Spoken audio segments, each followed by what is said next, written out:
Welcome back to the deep dive. Today, we're committing to a focused study of one of those illuminating but sometimes overlooked passages in Scripture. That's right. Our mission is pretty direct. We're taking an in-depth biblical essay, and we're going to work to, clarify and understand it. And practically apply it. For you, the thoughtful adult Christian listening in. Today, we are stepping right into Genesis chapter 38. Which is a chapter that, let's be honest, is often treated as a very uncomfortable detour. It is. It's this strange interruption in the grand saga of Jacob and Joseph, but we want to show you that it is, in fact, an essential cornerstone. A cornerstone for what, exactly? For grasping the depth of God's sovereignty and his faithfulness, our focus is on a figure named Zerah. Zerah. And his entire life story is basically encapsulated in this single dramatic moment of unexpected reversal at his birth. Okay, let's unpack that crucial moment right away. Right. So Zerah is the son of Judah and Tamar. He's the twin brother of Perez. And if you know the genealogies, the line that leads to King David and eventually to the Messiah, you know the name Perez. Right, Perez is the famous one. He is. But Zerah is actually introduced first. He literally tries to claim that firstborn status with an action so clear that it demands a marker. And that's the whole story in a nutshell, isn't it? It's the crux of it. Zerah's entry into the world captures this profound moment where human expectations, rooted in culture and practice. And sealed with a literal marker, that scarlet thread. That famous scarlet thread. All of that was instantly and almost quietly just overturned by divine purpose. The midwife sees his hand. She acts immediately, signaling he's the firstborn, the one with the inheritance rights. And then, he wasn't. It's such a strange moment in the text. It's so simple, but at the same time, it feels cosmically significant. It really is. And the contrast in the names of the twins just keeps reminding us of this reversal. Let's talk about the names. Zerah, what does that mean? His name likely carries the sense of Zerah, which means brightness or dawn. That's a powerful image. It's a fitting one, isn't it? For the child who seemed to rise first. The first light of a new generation. He signaled the morning. Exactly. Even if he didn't end up holding the crown or the status of the firstborn, his name signaled a promise, a brilliant start, but the reality got shifted right there in the delivery. So Zerah was the dawn, but his brother Perez, who we'll get to, he was the breach. The breakthrough. It's the difference between a gentle expectation and a disruptive intervention. So our mission today is to really examine Zerah's place, not just as a footnote next to his famous brother. Right. We see his story as a really robust pastoral teaching moment about God's faithfulness. About how God's plan moves forward even in the middle of all these tangled human choices and frayed loyalties that just define Genesis 38. Exactly. This deep dive into the story of Zerah, the thread that faded, is designed to be respectful, practical, and we hope, deeply illuminating for our lives today. It just confirms that God's greatest plans aren't carried out by perfect people. Not at all. They happen through the messy decisions and ultimately the redemption of real families like that of Judah and Tamar. To really appreciate how astonishing Zerah's birth is, we have to set the stage. We need to understand the deep crisis that was happening in Judah's household. It was a crisis marked by severe loss and moral failure. And when we meet Judah in this chapter, he's already pulled away from his family, hasn't he? He's chosen to live among the Canaanites. That's the crucial context. His household is clearly not operating under the principles of covenant faithfulness. He's descended into this period of deep estrangement. And poor moral choices. Tragically, his first two sons, and Onan, had already died under God's judgment. Because of their wickedness. And in Onan's case, specifically his disobedience about raising up an heir for his dead brother. Which immediately puts Tamar, his daughter-in-law, in this incredibly precarious and frankly desperate position. Yes, for anyone listening today, it's so important to feel the full weight of her dilemma in that kind of society. She was a double widow with no son. Which means her economic security, her social status, her entire future.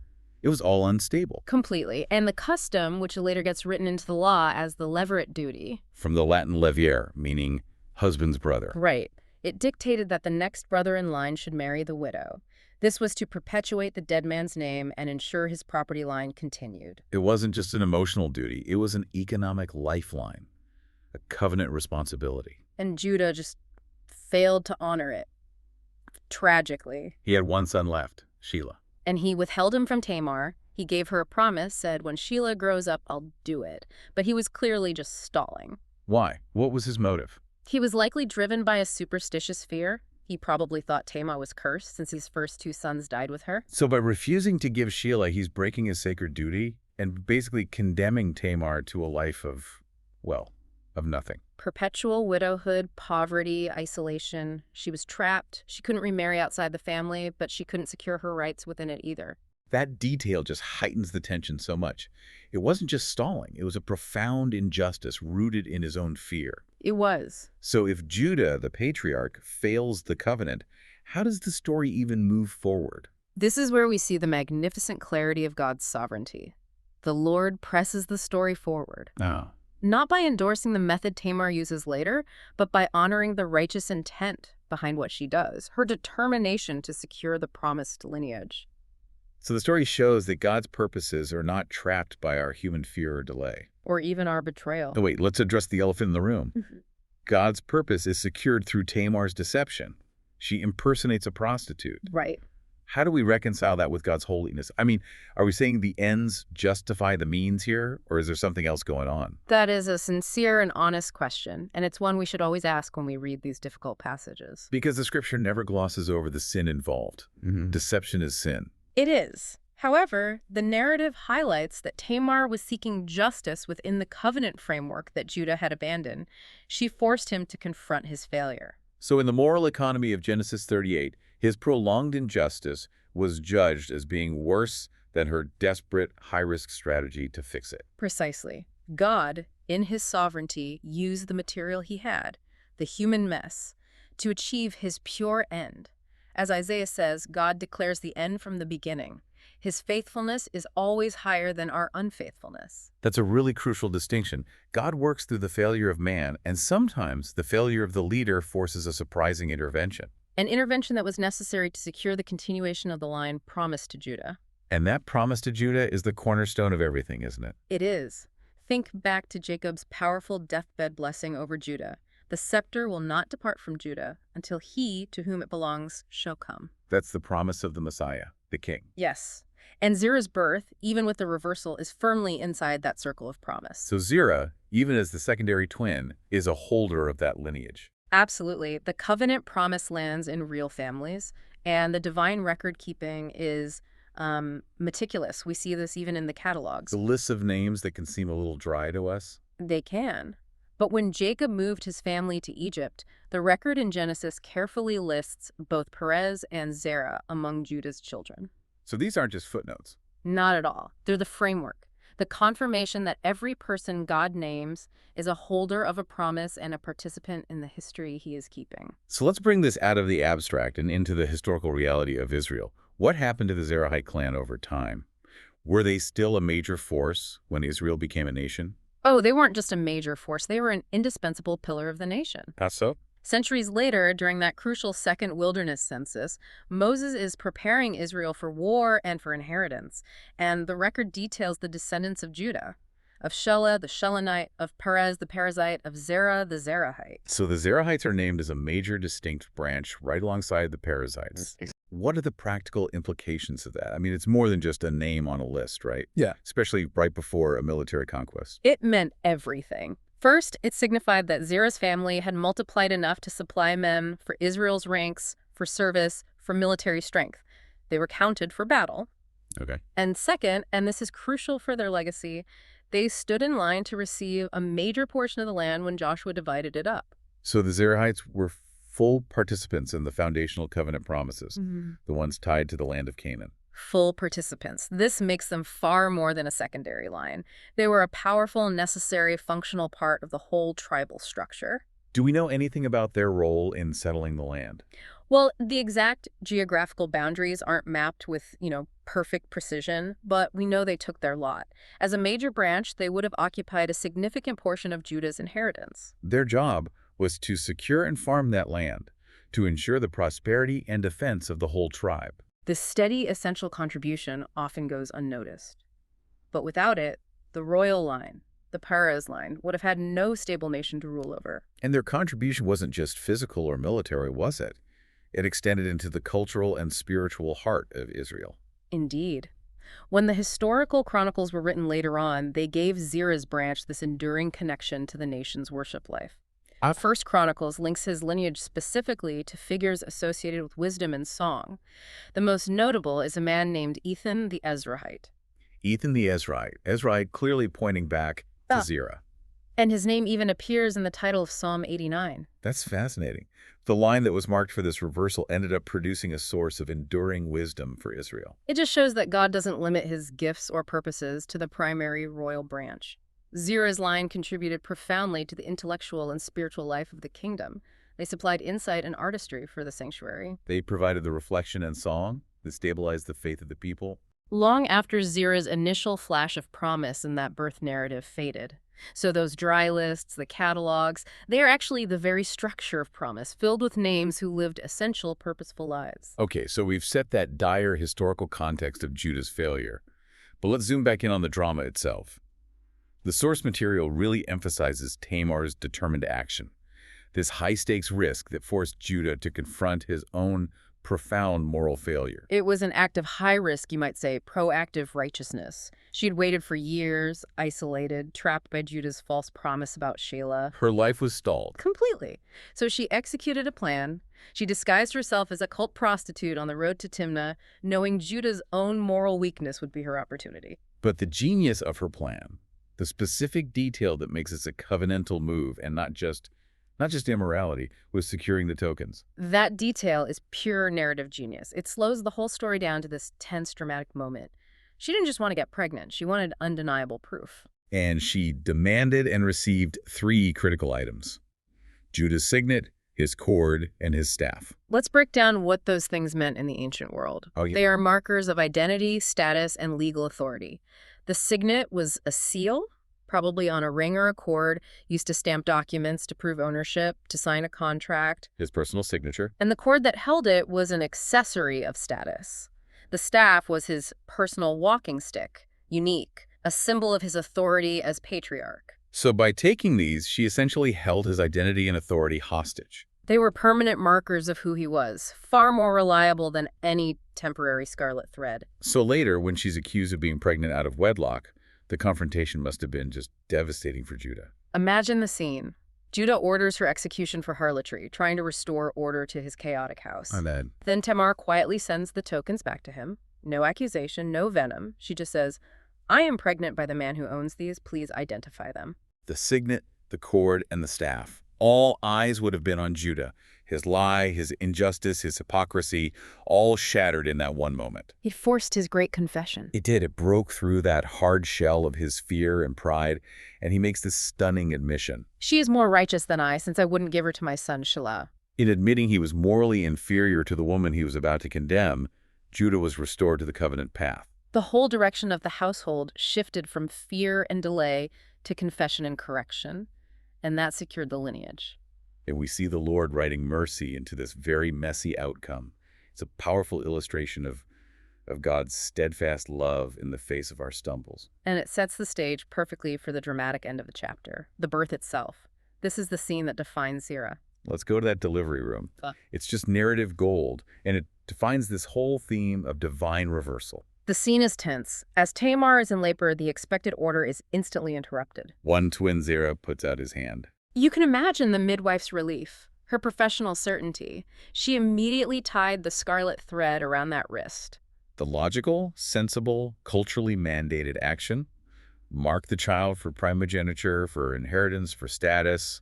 She fixed the human marker. But that human marker was instantly undone. The hand drew back into the womb. And the other twin unexpectedly broke through first. The midwife is astonished. She recognizes this is not a normal birth. And her exclamation is recorded right there. "What a breach you have made for yourself," which is the literal meaning of the name Perez. So the second-born became first, in fact, and the one with the thread became secondary, despite that early sign. And the names are just so essential here. Perez, the breakthrough. Zerah, the dawn. It's the poetic summary of the entire moment. It is. Zerah was the light, the promise of the day, but the full day, the lineage of the king, came through the sudden, surprising breach of Perez. This whole scene is like a miniature sermon on providence. It teaches us that our human markers are useful for our own sense of order, but they are utterly subservient to God's ultimate will. He reserves the right to overturn all our carefully placed assumptions. God is not bound by tradition or expectation. But the legacy of Zerah's line isn't just about this quiet faithfulness, is it? It also carries a great warning through the story of Achan. That tension is vital for understanding a covenant community. Centuries later, during the conquest of Canaan, Israel suffers this humiliating defeat at Ai. Why? Because a man from the Zerahite clan, Achan, had committed a profound act of private disobedience. He took the devoted things from Jericho items meant only for God, and he hid them in his tent. And the text is so careful in detailing Achan's ancestry. It names him as Achan, son of Carmi, the son of Zimri, the son of Zerah. Why go back 4 generations? What's the genealogical weight of that? The chronicler doesn't include that detail randomly. Tracing the line back 4 generations to Zerah underscores that Achan's sin was not some isolated incident. It was a dark mark on a historically recognized foundational branch of the tribe of Judah. It links his private choice back to the communal identity, to the name of Zerah itself. And the message is clear. The actions of one member ripple outward. They lead to public loss, to judgment, to the death of fellow Israelites. Private disobedience has public, covenantal costs. So the Zerahites, who were counted for strength and service, also supplied the nation with this profound cautionary tale about holiness. That's the balance we have to maintain. Alongside the solemn warning of Achan, we have to remember the positive counterbalance. The same clan that gave Israel figures associated with wisdom and song. Right. Like Ethan the Ezrahite, who we mentioned, his wisdom was compared favorably even to Solomon's, and his legacy endures through Psalm 89. So Zerah's branch provided the tools for national discipline in Achan and the tools for national worship in Ethan. They were fully and dynamically integrated into the spiritual life of the nation, a steady, essential presence. And even though Zerah himself vanishes from the main stage after his birth, his name is consistently preserved in later genealogies. Always paired with Perez. This pairing ensures that the memory of the twin story, the reversal, remains central to Judah's identity. And that birth narrative lives on even when Zerah isn't explicitly named. I'm thinking of the blessing given to Boaz in the book of Ruth. That is a brilliant connection. When the elders of Bethlehem blessed Boaz and Ruth, they invoked Perez. May your house be like the house of Perez, whom Tamar bore to Judah. Why Perez? Because the whole hope of the messianic lineage rested on that specific moment of breakthrough, that unexpected turning point that overturned the assumed order. The blessing celebrates the divine intervention that secured the promise. And you can't celebrate that breakthrough without remembering the one who was marked for Zerah. Exactly. The Gospels, of course, follow the royal line through Perez directly. They do. Does that inherently make Zerah the forgotten or secondary brother in terms of legacy? Well, Scripture follows the line that leads to the scepter, to David, and to Christ, which is Perez. However, Zerah remains, as the source says, a steady part of the tribe that nurtured the promise. He held up the other side of the covenantal structure. His place teaches us this enduring principle for our own lives. In God's economy, some branches bear the crown and others bear the load, and both are essential. The health of the entire covenant community depends on the whole root system, not just the single spotlighted bloom. Exactly right. So, building on that narrative, let's shift our focus to the deeper theological meaning that Zerah's story impresses on us. Okay. And the primary lesson here, it really concerns God's absolute, unwavering right to order, honor, and inheritance precisely as he wills, overriding our human systems. And it all hinges on that one small scarlet thread, the human attempt to bring order to the chaos of birth. Exactly. The midwife's thread was logical. It was culturally necessary. Yet God chose to defy it, placing Perez ahead by both birth and name. Zerah's marked wrist is the physical embodiment of the theological statement that God is not restricted by our human ideas of seniority or tradition.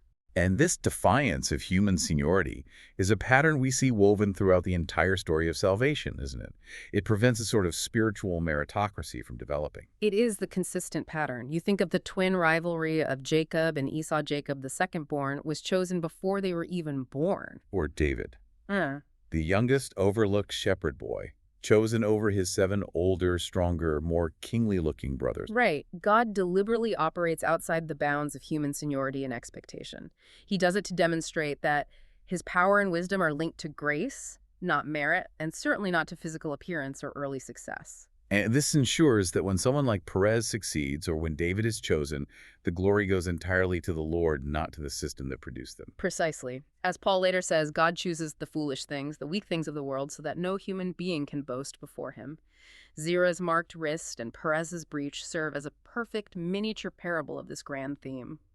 Our human wisdom is always subordinate to divine grace. So Zerah's story teaches us a fundamental truth. God's methods are just different from ours. We prize the first, the strongest, the most visible. God often chooses the one who breaks through the expectation. And this leads right to the second major theological point, the value God places on households and the essential contribution of the whole body. Right, the census. The fact that Zerah's clan was rigorously counted and named in the census is not tedious detail, is profoundly significant. God counts by name. He assigned land and expected every single family unit, every Zerahite and Perezite, to take up its share in the work and worship and defense of the nation.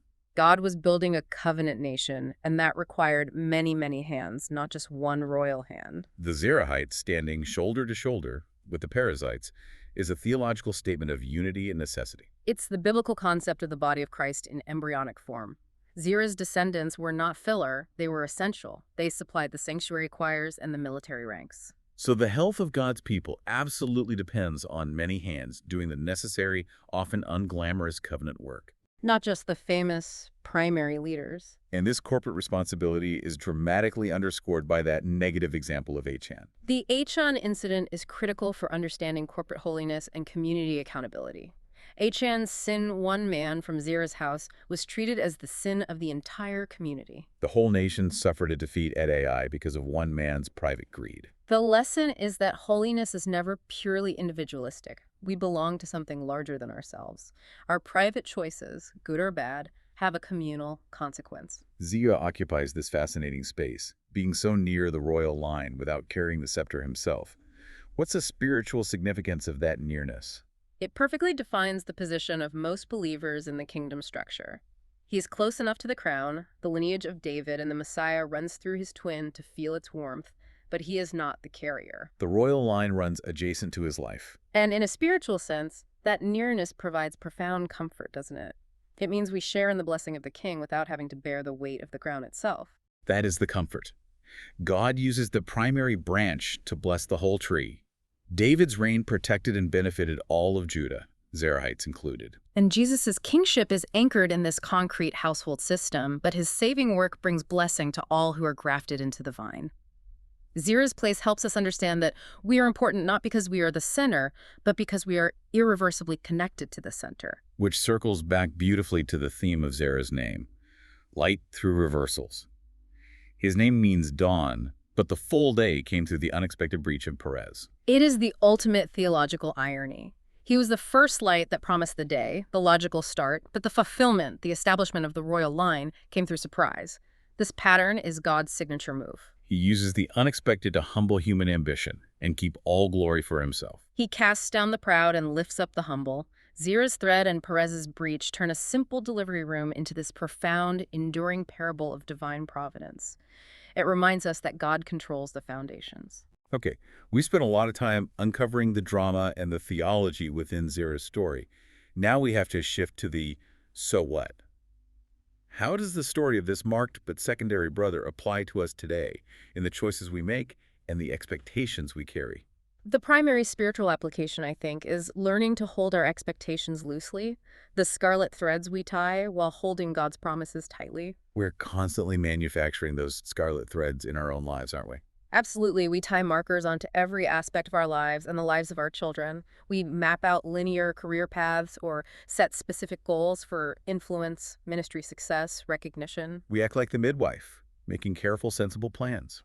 We expect that if the thread is on the hand, the destiny is secured. Right. But what happens when we experience that Perez moment, when the expected order is suddenly overturned? When we are marked for one thing, but God clearly chooses another path for us? That's the moment of deep disorientation. It is. Whether it's the early career high achiever who suddenly finds himself plateaued, serving quietly, or the person who felt this massive platform-driven call, but ends up faithfully teaching fifth graders in Sunday school. When God overturns our expected order, we're invited to a profound level of trust. We have to believe that his order is better, even if we can only recognize the wisdom of that reversal in hindsight. Our hope has to be anchored not in the thread we tie, but in the purpose he dictates. Now, moving to the sober application of Ashan, the seriousness of hidden sin. In our modern, highly individualistic culture, it is challenging to truly internalize that my private choices affect the entire spiritual community. The Zerah-Achan connection is a critical, sober warning against the lie of private sin. Achan's private disobedience hiding that treasure corroded the courage and unity of the entire army. It stole peace from the whole nation. So it teaches us that if we belong to Christ, we belong to the body.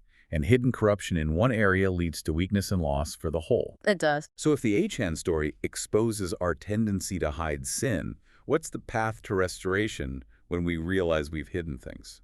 The path is confession and radical obedience. When sin is brought into the light and dealt with according to God's standard, strength and covenant peace are restored. God is absolutely faithful and just to forgive and cleanse us when we walk in the light. And this is why communities of faith, our families, our churches, must develop these robust, compassionate rhythms of honesty and gentle restoration. To close those footholds for trouble quickly, as Galatians instructs us. I think the most encouraging application, especially for those of us who feel unseen in our service, is that third point, prizing ordinary faithfulness. This is perhaps the most practical and necessary lesson Zerah offers. The vast majority of believers live Zerah-like lives. We're faithfully counted in the census, we fill the choir slots, we raise covenant children, we work our fields, we show for worship. And we are absolutely essential to the life of God's people, yet our names are rarely recognized on a public platform. And yet, we often operate under the fear that this quiet service, the load-bearing, non-crown-carrying work, is somehow second-class service. Zerah answers that fear powerfully. Ordinary faithfulness is not second class. The God who sees in secret rewards what the world forgets. He writes it in a book of remembrance for those who honor his name. A healthy, robust church, a stable nation, is built by many hands. Zerah's hands, Perez's hands, and yours. And God delights to use them all. No ministry is insignificant if it is done in faithful service to the covenant. That idea of contribution connects directly to the idea of rejoicing near the spotlight. It does. If your role places you next to a figure who is in the spotlight, a leader, a primary speaker, remember Zerah's place. You are the branch next to the crown, and you still share the blessing that the crown brings. David's victories protected Zerah's fields. And Christ's saving work benefits every single believer, regardless of their fame. Your place is real, your share is promised, and your labor in the Lord is absolutely not in vain, even if it feels quiet and hidden. Finally, the thread prompts us to check what we use to measure importance. We rely on titles, early successes, visible achievements. How do we realign our hearts with God's true measure? We must intentionally choose to dismantle our human systems of evaluation. We rely on the outward markers, the signet, the staff, the thread. God, however, weighs hearts. He delights to surprise us. He does, by exalting the humble and bringing down the proud, ensuring that our praise is directed only to him and not to our own carefully crafted systems of merit. So the wise response is not to try and tie the scarlet thread tighter, but to release our hold on it, to walk humbly, to celebrate others when God advances them, and to rejoice that his ways are higher than ours because that means his grace can reach farther. His design for the community is more intricate and loving than any system we could devise. So when you look back at Zerah, the thread that faded, you see this profound image of how God controls history. His birth fixes a lesson in our memory. Human signs are often necessary, but God reserves the right to write the final line. Exactly. His clan stands inside Judah's promise, sharing the load, sometimes providing a terrible warning through Achan, and sometimes contributing enduring wisdom and song through Ethan and others. He did not carry the royal branch, but his branch still matters. Because God's plan rests on the whole tree and on every single one of his people. The story of Zerah lifts our eyes from the markers we set for ourselves to the sovereign, unpredictable hand of God. We learn that he is not bound by first glances or early successes. He brings down and raises up, judges and shows mercy, always revealing his faithfulness and keeping us dependent on his unexpected grace. And the foundation of this truth, that God controls the foundations and reserves the right to overturn human status, is beautifully summarized by Hannah in her prayer. It's a passage that perfectly encapsulates the Zerah-Perez principle. He raises the poor from the dust and lifts the needy from the ash heap. He seats them with princes and has them inherit a throne of honor. For the foundations of the earth of the Lord's, on them he has set the world. That's from 1 Samuel. It is. And this verse is the enduring encouragement Zerah's life provides. Do not measure your life by the scarlet thread placed on your wrist at the beginning, but by the work God secured through your life in the end. Trust the one who controls the foundations. Assuring you that your significance is determined by him, not by any initial marker or perceived status. Zerah's thread fades into history, but the faithfulness of God in sustaining his family and ultimately the whole lineage of promise shines forever. May you walk in the knowledge that your labor in the Lord is never ordinary to him. And may you trust God's ordering, celebrating the breakthrough of others while faithfully bearing your load. Go deeper with that assurance this week.